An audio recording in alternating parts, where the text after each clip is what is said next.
who this lady, and I apologize for the projected, it's a little bit older projected, and I wish we had a little bit better resolution, but does anybody know who this lady is?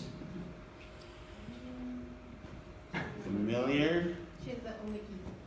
That's right, Mickey. Her name's Toni Basil, right?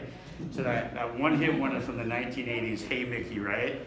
I won't sing it for you because I can't sing, but then that song will be in your head all day. You won't remember. I don't want to remember for that. So yeah, she's a one-hit wonder from the 1980s. Hey Mickey, you're so fine, right? And the reason I'm bringing this up is a lot of times when we're running our business, we're doing marketing, and we test out one tactic, we do another tactic, and we find something that works pretty good, and so we latch onto that tactic. And sometimes it continues to work for us, and sometimes it doesn't. But in either event, we still latch onto that because at one point, it did something really, really nice for us, right?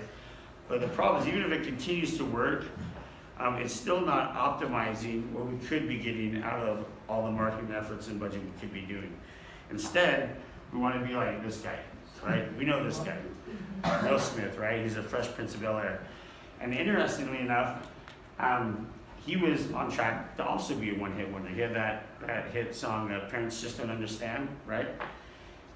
And he was on the same path. And he and his best friend, who was also his manager, they identified that and they wanted to avoid it. And so they defined what they really wanted. Did he want to be a musician? Did DJ Jazzy Jeff was he part of the picture? What was going on, right? He had just started the TV show, Fresh Prince, and he really liked acting. And so they defined that success for him was going to be as an actor. But not just a TV actor, he wanted to be a movie actor, he wanted to be an A-lister. So they started looking at all the movies that had the best hits and the best views, and made the most money, created the most stars. And they brought all these, once they identified what that success looked like, they brought all the movies into one list and they started looking at all the characteristics of each movie. And they started profiling them, and marketers would say, do a little demographic study on them, right? And they identified that all these movies had three things in common. They had a romantic or love interest.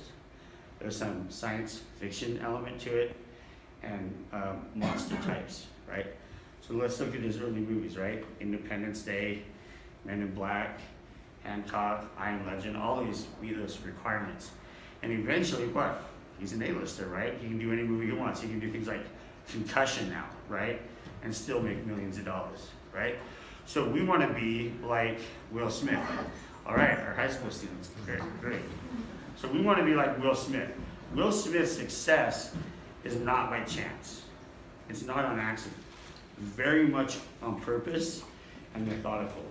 And so our marketing needs to be the same way. And I've learned over the last 15 years that a good marketing strategy requires two things.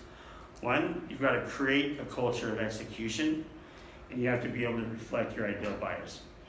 So now I'm going to give a little bit of history on my career.